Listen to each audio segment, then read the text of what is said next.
everyone, and welcome to another panel hosted by SheProp. Once again, I'm excited about this topic, and once again, I'm excited to talk to these incredible cosplayers that we invited to be with us today.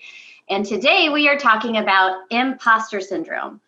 We're talking to people who ask themselves the question, I can't believe they're buying it, I can't believe I'm here, I can't believe they think I should be here. So I think this is something a lot of people feel, so I'm excited to get into it. But first, let's hear about SheProp. SheProp is a growing community that is focused upon supporting, empowering, and representing female, non-binary, and transgender cosplayers, artists, and makers. You can watch these panels on the SheProp YouTube channel or listen to them on the ShePropTalk podcast, available wherever you get your podcasts. And if you're interested in joining us over at the SheProp community, find us on Facebook, Instagram, and Twitter. We will add links in the show notes to help you find us, and we'd love to have you, so thank you for joining us. My name is Abby. I'm Abby Cat Cosplay. I've been cosplaying for about 6 years. And this is a topic that's important to me because I think the more we can normalize mental health conversations, the less stigmatized people who struggle with those things can feel. So I'm excited to get into this with everybody. Hi, I'm Beverly, also known as Down in Creative Studios. I'm also the founder of SheProp. And I've been cosplaying since I think 2014. I think Abby and I started pretty much at the same time. And this topic is really important to me because I think that as a creator, I have been suffering through imposter syndrome forever.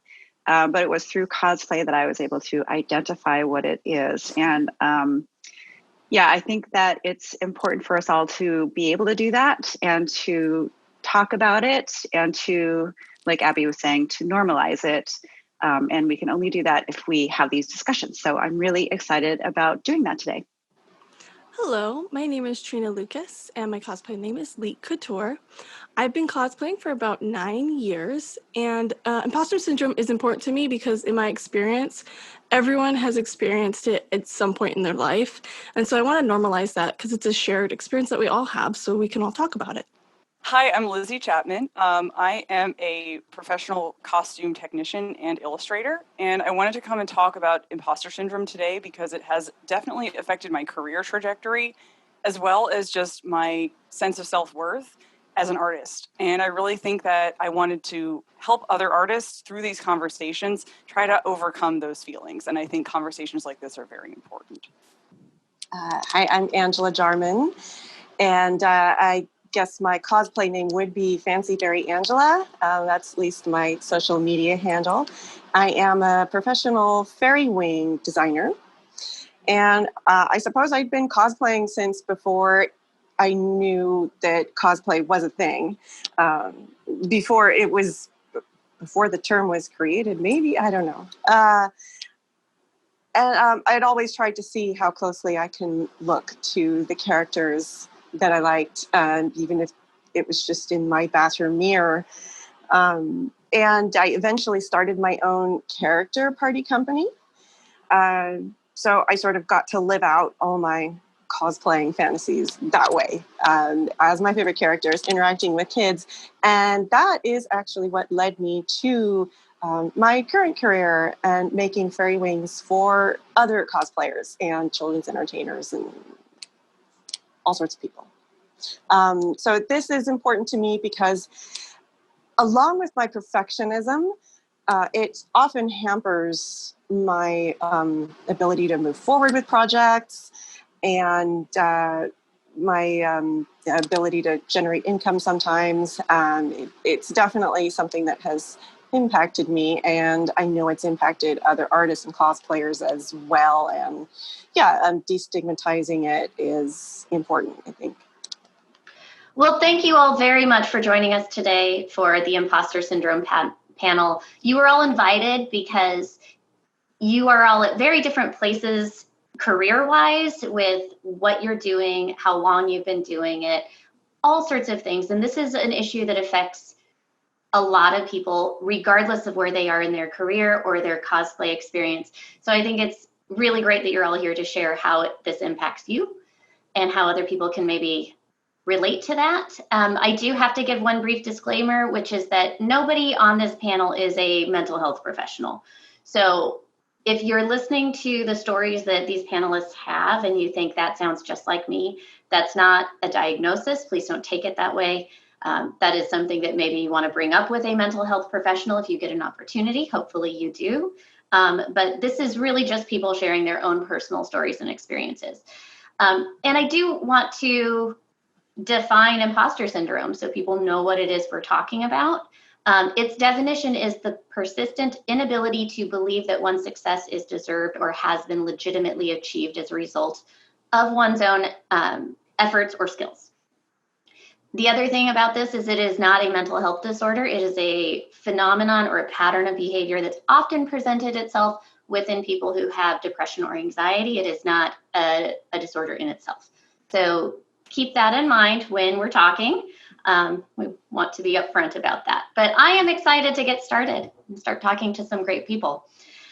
So the first thing, this is a pattern of things that, or of behaviors and feelings that we see. So how does your experience with imposter syndrome present itself for you? And Beverly, let's start with you. Sure. Well, first of all, thank you for having me. I'm really excited to be talking about this. And I have to say that I am feeling really anxious right now just talking about imposter syndrome. And I know that I'm not alone. And I think that that last part, knowing that you're not alone, is important. But to get to the whole idea of like what kinds of patterns we see in the way that our imposter syndrome presents itself. I had to write all this stuff down so I wouldn't forget.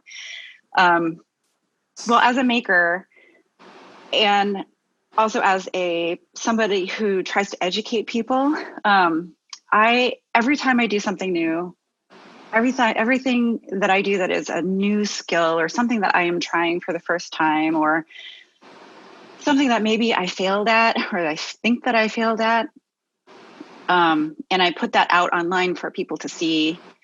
So that's quite a lot. I always do that sort of like, with a knot in my throat, because I feel like someone's going to be like, hey, that is not how you do that. And that does happen sometimes. But anytime I do something new or take a risk or dive into something that I'm not an expert on, which is quite a lot, that is something that I feel quite often. And like I was saying before, it took cosplay for me to really identify those feelings and to now know that is a normal thing. That happens to everybody, almost everybody. And if it doesn't happen to someone, then I want to know what their secret is. I am going to be honest. I don't feel imposter syndrome at all.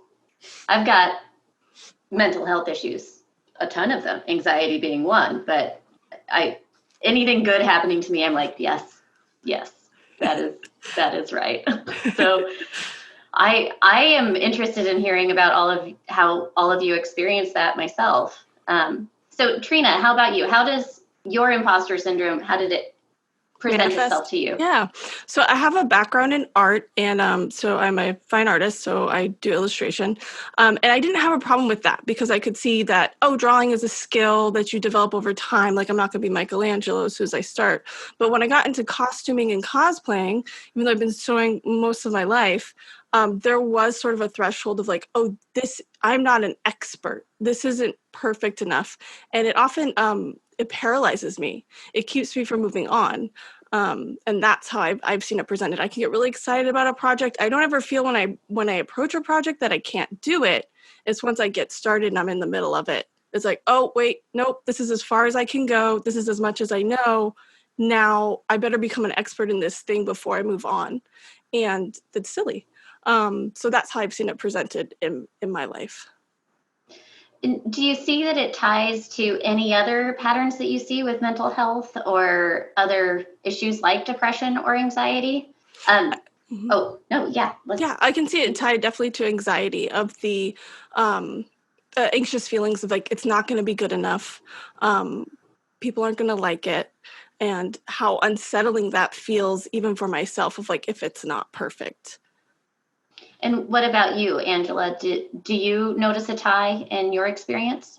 Yeah, definitely. I also have a very, very big issue with perfectionism, like to an obsessive point.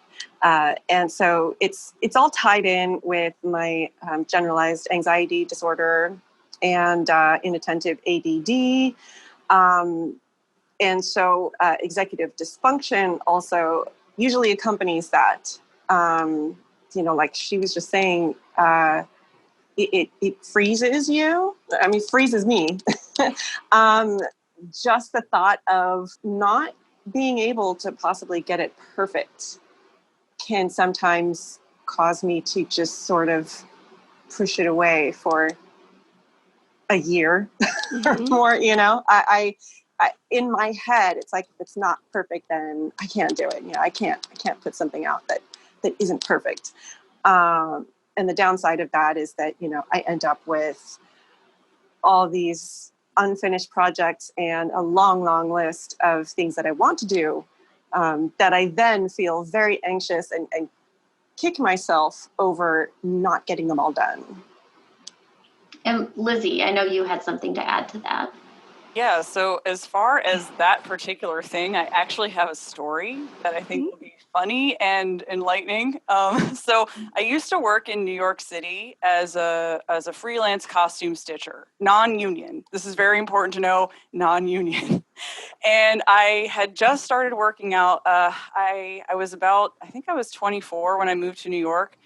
And I wanted to hit up all the fabric stores in the fashion district. And I was really overwhelmed because I was from the suburbs and hadn't spent a lot of time in cities, although I had lived in Baltimore before.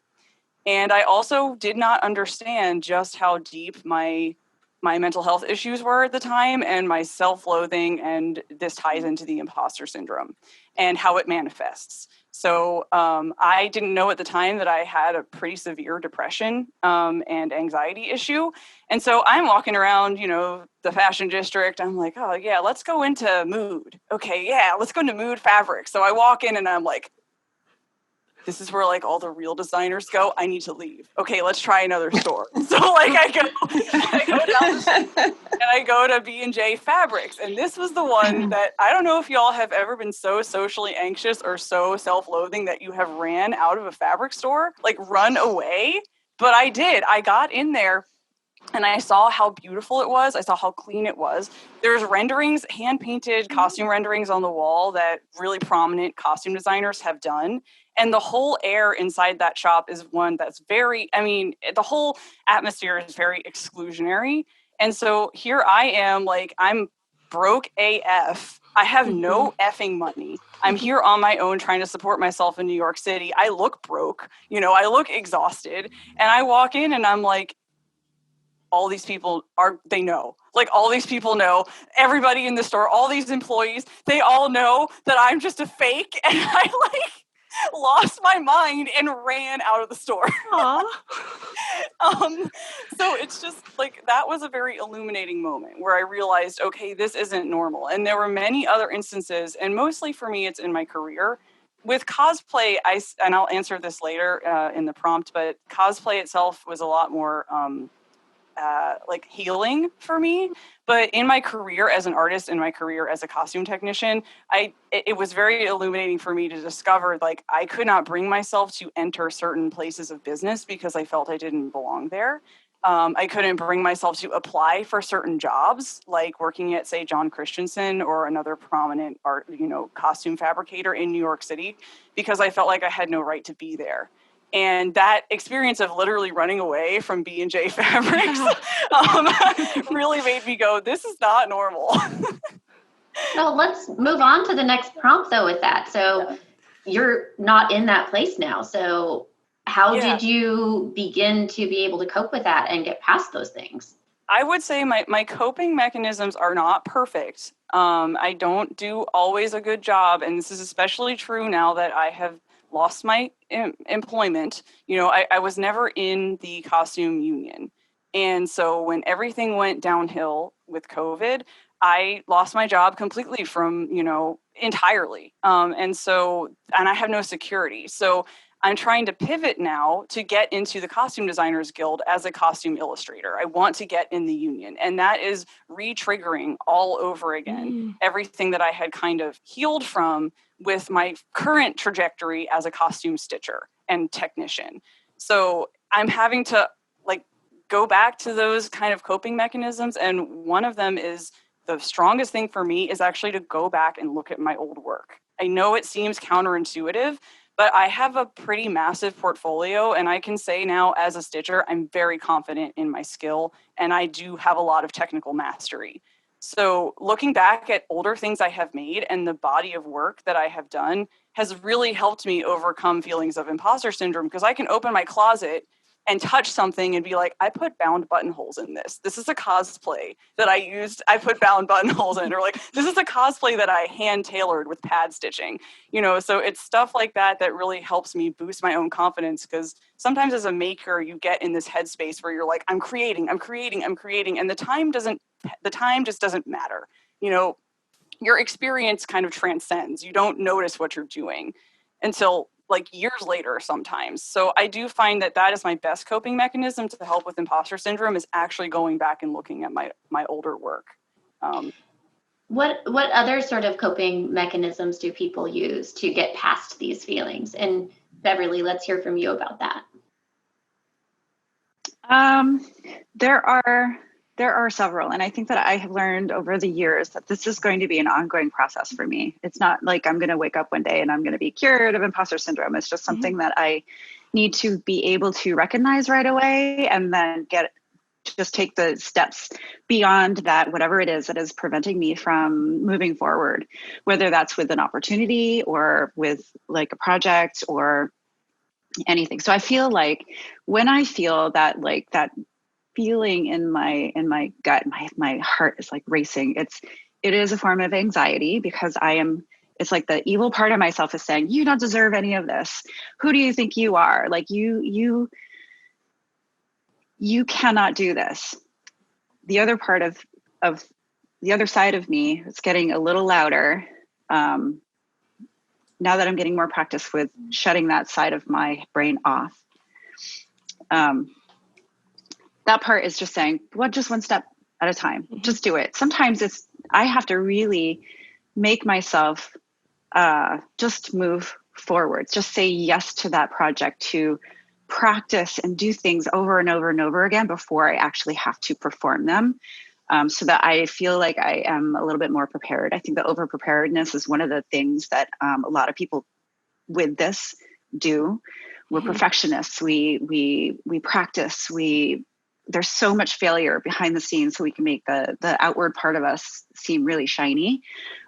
So one thing that I try to do is, and if you're familiar with my social media, you will see that I will also post a lot of the things that didn't work out for me.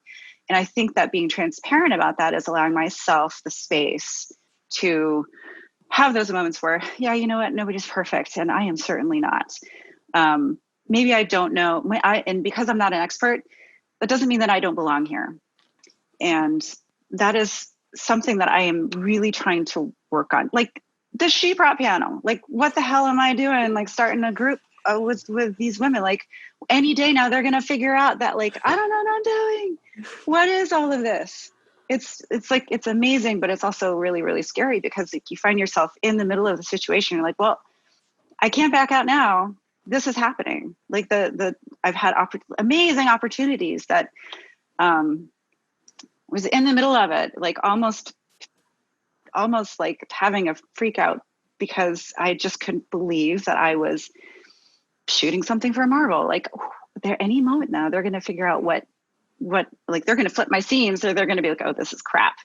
But just telling myself, reminding myself that, no, okay, there was a reason why you have been invited to do this. There's a reason why, like, you are doing all this. So I have to continually talk myself into taking one step forward at a time. And it's an ongoing process. But one thing that I have been doing a lot of recently in order to over prepare for this panel was to check out a lot of the YouTube TED Talks on imposter syndrome. And I think there's so much value in hearing these stories that other people are talking about, super incredibly successful people.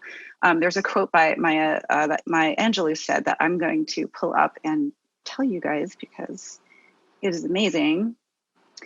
Maya Angelou, she said, "I've written 11 books, but each time I think, uh-oh, they're going to find out now. I run a game on everybody and they're going to find me out." So she is one of the most successful authors of all time. And if she feels that way, it makes me feel a little bit better knowing that I'm not alone. So those are some of the coping mechanisms that I use. It's just to remember that I'm not alone. But this is an ongoing process for me, that I am a work in progress. So we do know that the pattern of feelings that imposter syndrome gives us is very tied to anxiety and depression.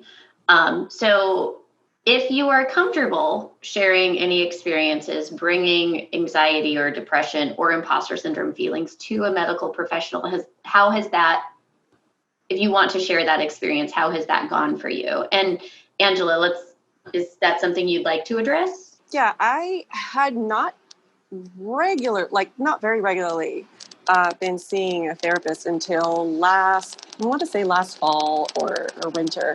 Until then, it had just been kind of sporadic, it's through Kaiser. Like, they think that you should only have 6 and you should be done. Yeah. So I ended up having to go to an outside network person, the people that they refer you to. And so now I am on a weekly schedule, which has been great. It's just the fact of having someone to be accountable to that is not a family member or a boyfriend or, someone that you can just say, oh, they're just going to be nice to me. They're going to say what they think that I want to hear. Just that alone has been a big help and probably saving my sanity through this whole mess of 2020. When it comes to, let's say, for example, pricing things, I have all this guilt, that's not, what if this would take in someone else a much shorter time to finish? What if this is just my problem, how long it's taken, and I don't It wouldn't look as good, though.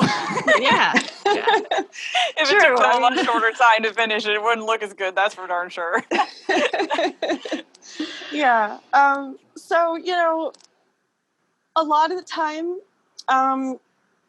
it is her telling me, I don't think you're giving yourself enough credit. I think you're doing more than you realize. And sort of pointing out the different ways in which she thinks I have. And it helps, but there will still be that little voice in the back of my mind saying, she's just being nice. But there have definitely been things that I've looked back and realized, oh, wow, my childhood friends were also my childhood bullies. And I didn't have the skills or the teaching or the tools to know how to set my boundaries, or even to know that that's not okay for them to do that to me. So I kind of grew up with this, they're just being nice, but they don't really want you around. And that is, it must in some way also affect my work. So I'm definitely gotten better. And like we said before, looking back on the things that I have accomplished have helped with that a lot. So it's I highly recommend it if you can, to seek therapy if it is something that is impacting your life. Not always easy to get, but you got to push for it. I don't have the patterns of imposter syndrome, but I do have a history of anxiety. And I say it is the conspiracy theorist that lives in my head and has very convincing arguments. And it sounds like you're right there with me, where it's I'm they're all just pretending, right? And I'm like, yeah, I know, because you've convinced me of it. Look at all the evidence. And it's a false premise, but that is what your brain tells you. Right. But has anybody had experience bringing their imposter syndrome feelings to their peers in the cosplay community and had an experience doing that? Trina, I'll ask you that. Is that something that has been a good experience, bad experience? It has been a really good experience. So that's been the really great thing about it. If when I do talk about it or bring it to friends or bring it to others in the cosplay community, even just people don't even know me in SheProp, they can share their experiences of the same thing. And then it makes me feel a little less anxious and a little less hard on myself about it, of that, oh, right, I'm not the only one. Also, I don't have to be the absolute expert on this to be able to create a costume that I will enjoy and that other people will enjoy. Like so far what I've made, like I have a lot of fun wearing it once I do get it done and put it on my body, and that's all been really great. And so I find the cosplay community has been super supportive. And actually, like Beverly mentioned before, when others share their failures, it's reassuring. I feel like, oh, right, they struggle too. Like, it's okay, I had to rip out this seam 4 times. That happens to everybody. It's okay. Or it happens to somebody that, I look up to. This is just part of the process, and sort of just being kind to myself. And even just saying like, oh, what would I say if my friend had this same problem? What would I say? What would I say to them about it? Would I be so harsh on them? I wouldn't. So I kind of have to talk to myself as if I'm talking to my friend and be kinder and gentler. And do you think that social media has added to feelings of imposter syndrome as well, or? It can. And so that you can get really caught up in that, especially like on Instagram, because it's all just pictures. It's my favorite quote I've heard, which I heard from my sister-in-law first, was, don't compare their highlight reel to your behind the scenes. Because that's what it is. I'm like, right, yes, this is the highlight reel. This is the best of the best. Even though you took a picture, took a selfie 5 times, they're only going to show the one that turned out the best, which is natural. That's normal. But also sort of like, don't get stuck in that rut of like constantly looking at all these beautiful cosplays and being like, oh, mine's not that beautiful. Well, also, they're farther away. You're not that close to it. It's okay. The 5-foot rule, like, I do think it contributes to that, because it's so easy to just get drowned in all of this perfection it seems like perfection. And Lizzie, do you have anything to add to the social media aspect of this? I totally do, because it kind of goes back into like how long I've been doing this. I didn't mention that I've been cosplaying since 2004. And so when I first started, there was no such thing as Instagram, and it was a bunch of nerds getting together at a con, dressing up. And, there were varying degrees of seriousness, obviously.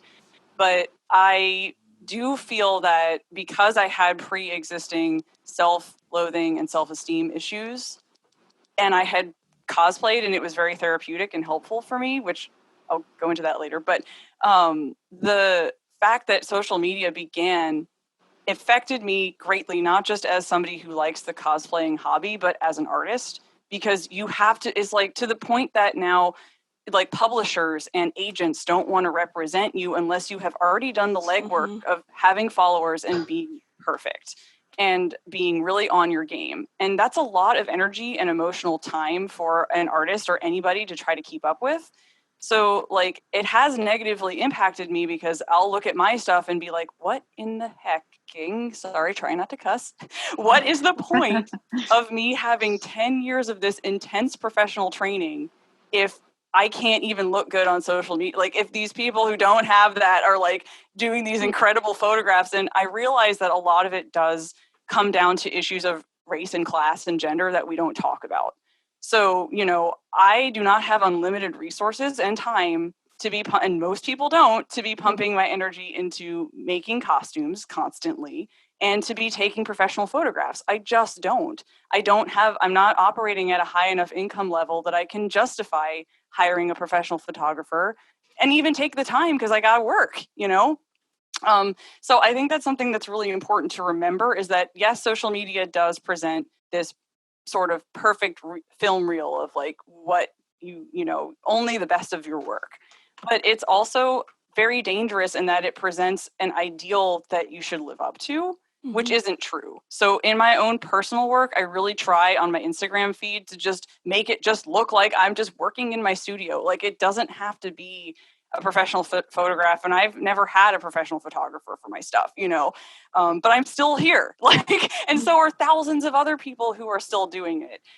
So I do think that was initially a struggle for me, was like, oh my God, like, I now, not only do I need to be really good at sewing and really good at crafting to get a job, now on top of that, I need to be a photographer, I need to be a videographer, I need to edit my own stuff, I need to do all this, I need to be a marketing manager for myself, and it is unreasonable and unfeasible.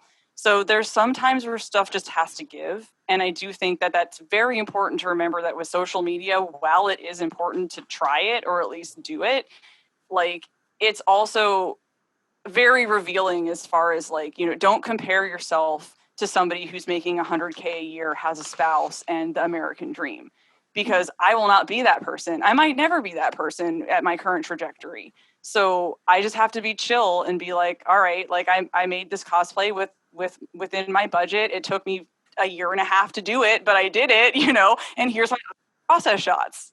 Like, that has been very helpful for me. But yeah, I do think that just being aware that what you're consuming isn't always the truth. It also might be someone else's truth, but it might not be yours. And that's really important to remember, I think, personally, with social media.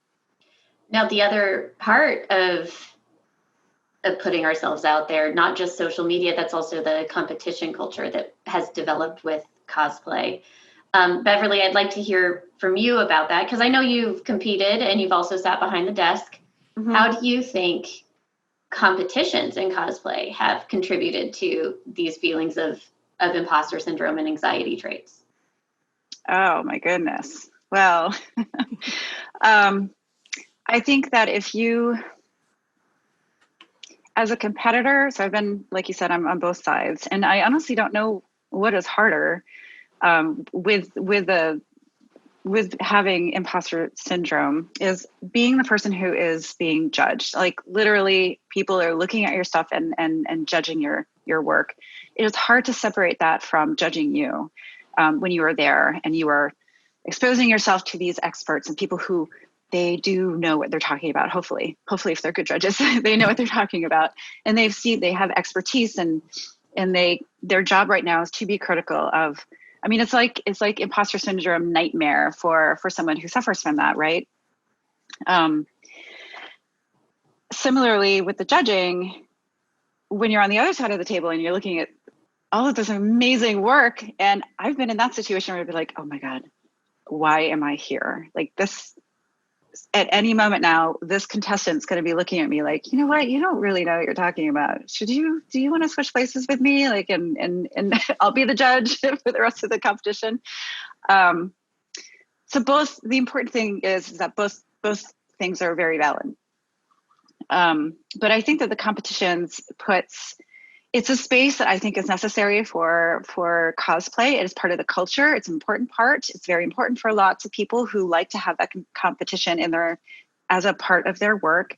I also think it's great to experience that. But I also think that there's a lot of pressure to compete. Like, if the competing isn't your thing, you've tried it and you're like, you know what, that's not really my jam. Like, I don't really like being picked over my work, or maybe it's just too stressful.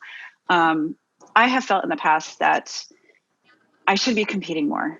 And I just don't like being under the microscope that much in front of everybody, in front of a panel of judges, and then like have to walk across the stage and then like perform. It's like the whole performance part of it is just too much. And I finally gave myself permission to not do those anymore and to focus on something else. So I think that competitions they're a great learning space if you're up for it. And if you try it and it is just too much for you, it's okay to step back and to not participate in those things. And I think that a lot of comparing yourself in your work to other people, the competition track, those folks some of them have a couple of decades of expertise under their belt, or they've only been doing things for 1 year. So it's like this whole gamut of like the best of the best, and to put yourself in there and then maybe not win. It's just, I think that you have to allow yourself to not do it if that's something that you don't really want to participate in. If you don't want that, it's okay. It's all right not to compete in cosplay. It can be just a hobby. And I take that back, not just a hobby. It can be something that you love. And you don't need to add those layers of scrutiny onto your cosplay experience. I hope that my rambling makes some sort of sense. Well, does anybody have something else to add about either competitions or cosplay in general, how it has impacted their relationship to imposter syndrome and anxiety, either in a good or bad way? Trina, let's ask you. I feel like it's been both for me. I feel like I didn't really experience a lot of imposter syndrome until I started cosplaying. But then through the cosplay community, I get, bolstered, and I get reassured, and I get healthy ways to deal with the imposter syndrome. So it's a little bit of a double-edged sword on that for me. Anybody else have a way that it has benefited or hurt them, if that's appropriate? Lizzie? Yeah, I can definitely talk about that, because for me, starting off cosplaying, I was 14 and definitely had some identity issues. And the imposter syndrome was there, just didn't have a word for it, and cosplaying really allowed me to just step into the parts of a character that I admire the most and see that part of them in myself. So 2 really awesome examples of this. One is behind me, is Jotaro Kujo from JoJo's Bizarre Adventure, consummate badass, complete opposite of me as a human. Like, I do not act like that at all. But when I put on that costume, there's just something about me. I'm like, yeah, remember that time you were like completely broke and working in New York City? And like, yeah, I don't have a stand that stops time, but I am a badass in my own way. Like, I am a force to be reckoned with. And so I do think that putting on cosplay of certain characters, like another one for me was I did Lady Eboshi from Princess Mononoke. And she's a really important character to me. I mean, she's kind of antagonistic, but when you really break her down, she has the best interest of her people in mind. And also she's very strong. And so I found that embodying that character helps me reflect on myself and be like, there's a reason I like this person. Because there is some part of me that identifies with Jotaro Kujo.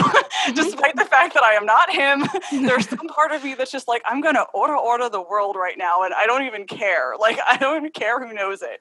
So in that way, cosplay has been very transformative and overwhelmingly a positive experience to help me heal from my sense of low self-esteem and bad self-worth, and also to help me overcome imposter syndrome. It also feels really good to be like, I didn't do this for my job for a hot second, and I still care, and it looks amazing. And it's like, I don't have to do this to get paid, but I can make a beautiful look, and it'll be fun. And it's a good mental break from the grind of being like, oh my God, how am I going to get that next job? How am I going to convince someone to pay me $30 an hour to make them a custom cosplay? How am I going to convince the next person that I'm worth a damn as an artist and as a person? And it's a constant struggle when you have mental health issues to continue to fight that every single day.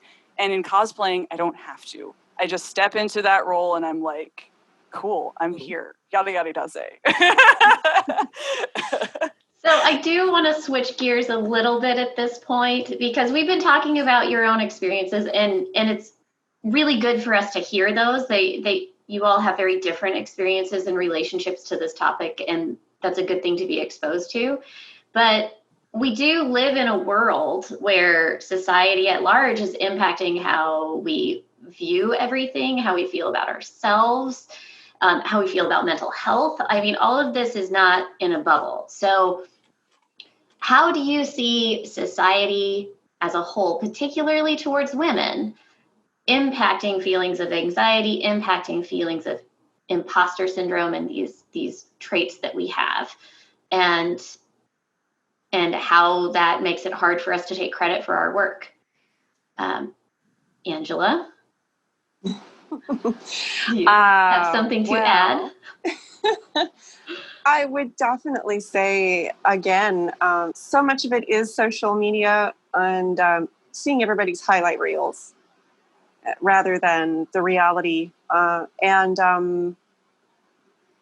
as far as not being able to like take credit for the work that you've done, like if that's what we're talking about, yeah, to accept praise. Women have always been, at least in my family too, always been sort of brought up to smile and don't rock the boat and make sure everybody else is happy. And in my family too, bragging was seen as like, that's a negative thing. Like, you don't do that. For a very, very long time, I couldn't accept a compliment without degrading it somehow, deflecting. And I think that's a lot of people's experience.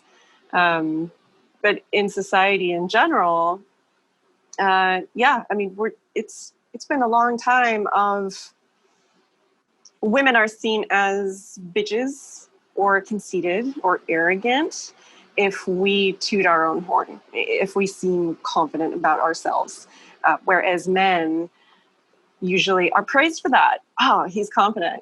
He's, strong. They're strong. They have a strong personality. It's just not seen in the same way, even though, we're in 2020, but we still see it happening. And Lizzie, did you have something to add to that topic? Totally. I do think that my identity as a woman has contributed to feelings of imposter syndrome. Especially working in costumes, it's a very woman-dominated field. It truly is. And oftentimes you walk into a costume shop and it's all women. And even in that environment, I still, when I was first starting out, felt that I wasn't good enough and that I was not going to be able to perform well enough. And sometimes it was reinforced. I do think that the negative ways that women are taught to kind of see themselves in the workplace as being like, not as important or not as able to take credit for their achievements as men typically are. I think it sometimes trickles down onto new people coming into a new job. So I definitely felt that when I was first learning that I kind of was like, oh, I don't want to be too arrogant about my ability because I'm only, despite actually being good at this, I'm only 22, when I first started. And I was like, I really can't own this. But then I would kind of see like in other disciplines in theater, like set design or things that are a little more male dominated, that they were just like, building sets and owning their stuff. Like they were like, I'm good at this, I'm using a tool right now. And I was like, gosh, I'm operating like, a 3,000 RPM industrial sewing machine.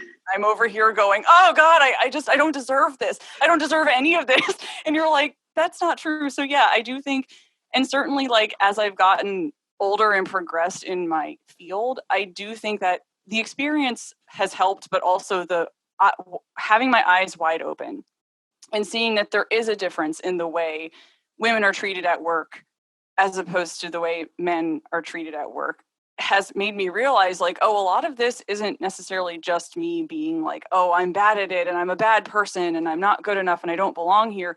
A lot of it is in fact societally reinforced. And I do have direct experience with that in my job, especially since in a lot of cases, like costuming is not necessarily, it's like costuming and props are kind of like not really treated as important, even but budget wise, time wise. I usually work over hire.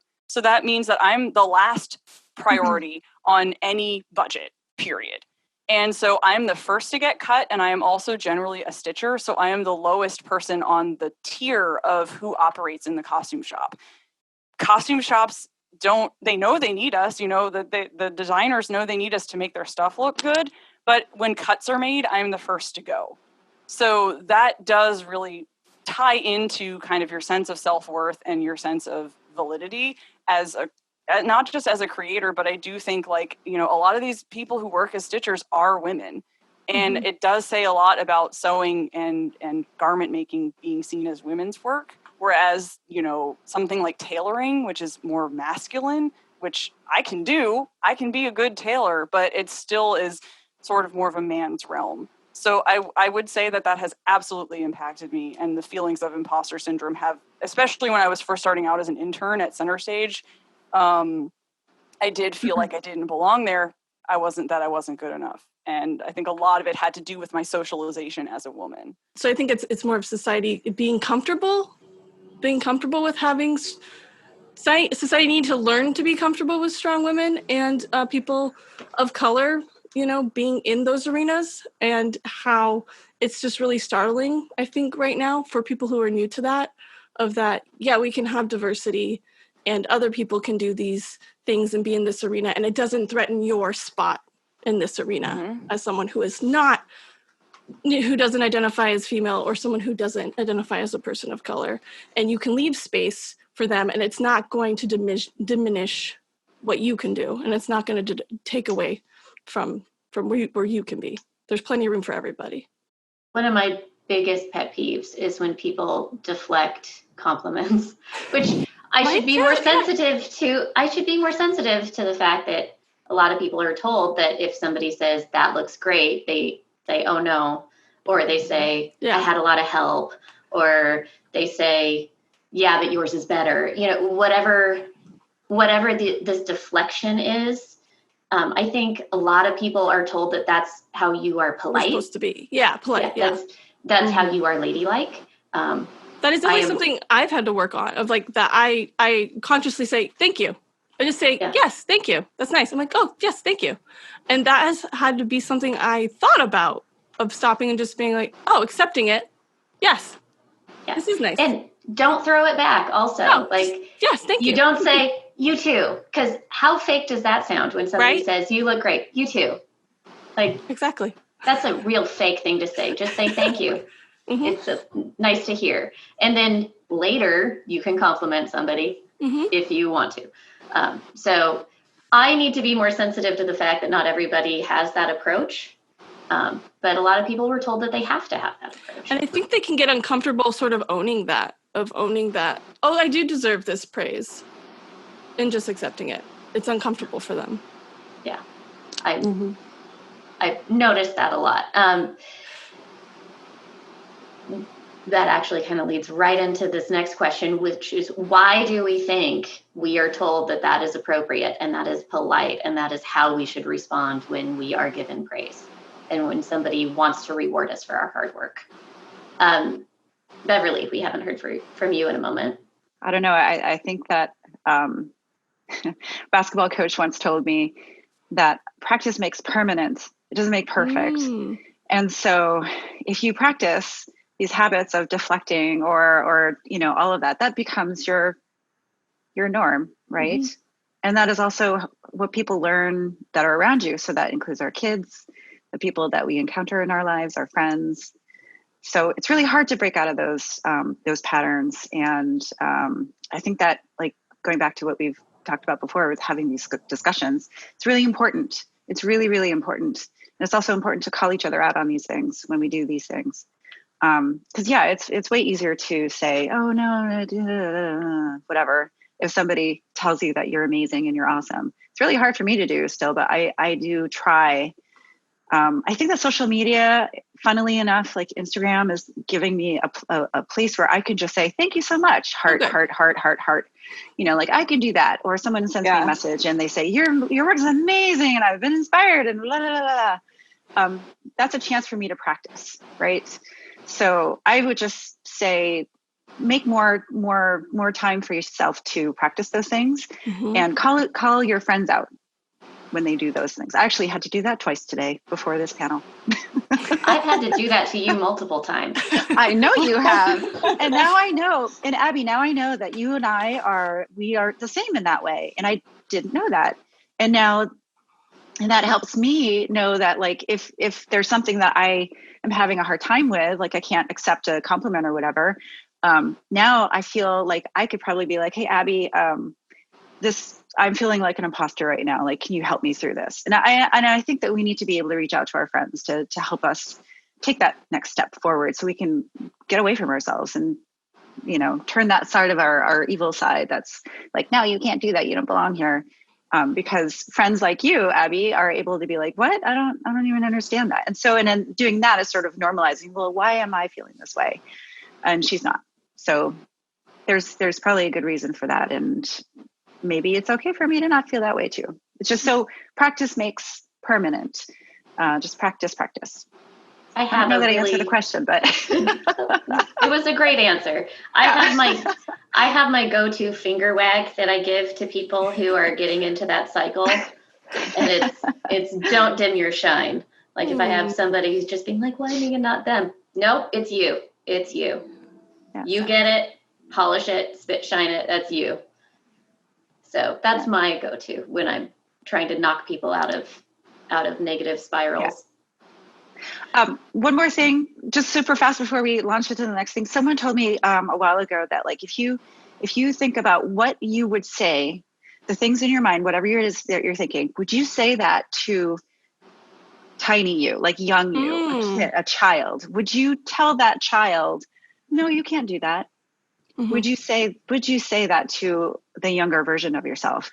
And the answer is hopefully going to be no, I would never say that. So you have to be kinder to yourself. And that, I just wanted to throw that out there. That's something I wanted to not forget to say during this panel because I think it's important. Mm-hmm. I think Trina said it a little bit where she said, would you say that to your friend? Yeah. Yeah. And so I have to, exactly. Yeah. Like, would I say that? But you're like, little you? Yeah. You'd be like, oh, little me. Right. Yeah. And if you heard somebody saying these things that we say to ourselves to your best friend, you'd be like, don't talk to my friend that way. Mm-hmm. Right. Absolutely. Mm-hmm. So we are down to the end of our panel, and I do just want everybody to go around one more time to say their names, where we can find them on social media, and if you do have a final thought, something that you would like to leave everybody with when we're wrapping up. So Angela, let's start with you. So again, I'm Angela Jarman, and you can find me on fancyfairy.com. It's my main site, and Fancy Fairy Angela on Instagram is where I am the most active. And anything that you'd like to leave us with? I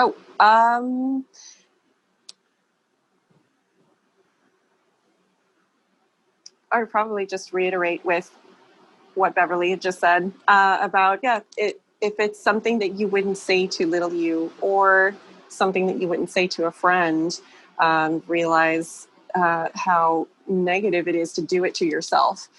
And practice might not make perfect, but practice will give you some confidence in the work that you are doing and get you closer to your goal. And Trina. I'm Trina Lucas. You can find me at Leigh Couture on Instagram or leigcouture.com or Leigh Couture on Facebook. I would like to reiterate that don't diminish your accomplishments. Where you are is where you are, and it's taking you time to get here, and you'll be better. Just keep making your art. Just keep doing it. Just hang in there. And Beverly. I'm Beverly from Down in Creative Studios, which you can find me on all the socials there. You can also find me in SheProp on all the social medias. And the last thing is something I've already said that I really, really encourage you. And when I was preparing for this panel, I was looking for what other people were saying about imposter syndrome because I was feeling like maybe I wasn't actually going to be saying the right things about it. So I over-prepared. But in doing that, I found a lot of resources online. The TED Talks are amazing.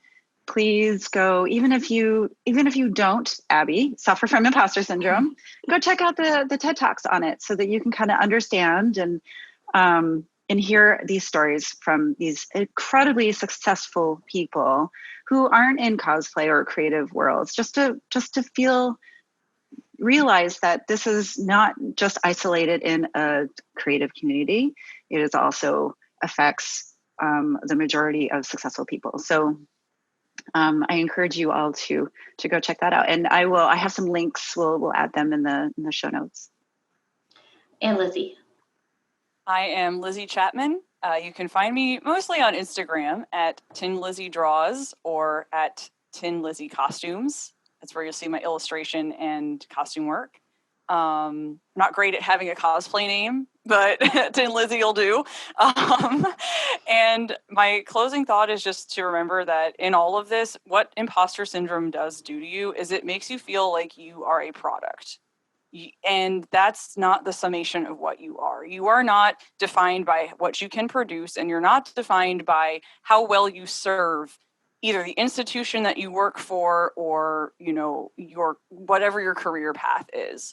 So I just would like to leave everybody with that thought that, you know, there's a big push to commodify. If we're talking about cosplay specifically in this panel, there's a big push to commodify cosplay. There's a big push to monetize it. And just kind of remember that that's not at its core essentially what it's about. So you might see somebody in like an amazing like World of Warcraft, incredible EVA foam costume with huge lights and everything, and it's on the, you know, front page of like a cosplay magazine, and then you see it in Joanne Fabrics and you're like, oh my God, I just want to do that. The thing is that that's great, but that's also a product or a monetized version of your passion, of your hobby. And that doesn't have to be you. You don't have to feel like you're an imposter in this space that's really for everyone just because you're not producing that kind of work. Because again, you're not a product. There's a lot to be said for the enjoyment of just putting the costume on, having fun, and, you know, dressing up like your favorite character because you love them. Well, and I'm Abby of Abby Cat Cosplay. You can find me on Abby Cat Cosplay on Facebook and Instagram. My final thought is, you know, if you have that feeling that you're an imposter, that you don't deserve what you're getting, or that people think you don't deserve to be there, people think you're not good enough to be there, that's their problem. You are where you are. You're as good as you are. What anybody else thinks about you is none of your business. So that's how I move through life. It's great. Anxiety for me manifests itself in very different ways. But you can also find us all in the SheProp community on Facebook. So if you're listening to this panel, please come and join us in the SheProp community. We are open to women, trans, and non-binary artists, makers, cosplayers. You will find an extremely supportive group where you can talk about things like this, get support for things like this, and support others for things like this. So panelists, I thank all of you for participating. I'd also like to thank our fantastic behind the scenes team, which consists of Beverly and also Monica of Geeks A Go-Go and Mia of Mia May Cosplay. They help get these things online for you all to enjoy. So once again, thank everybody for being here. Thank everybody for working on this. And I hope you guys all have a great rest of your day. Thank you. Thank you. Thank you for having us. Bye.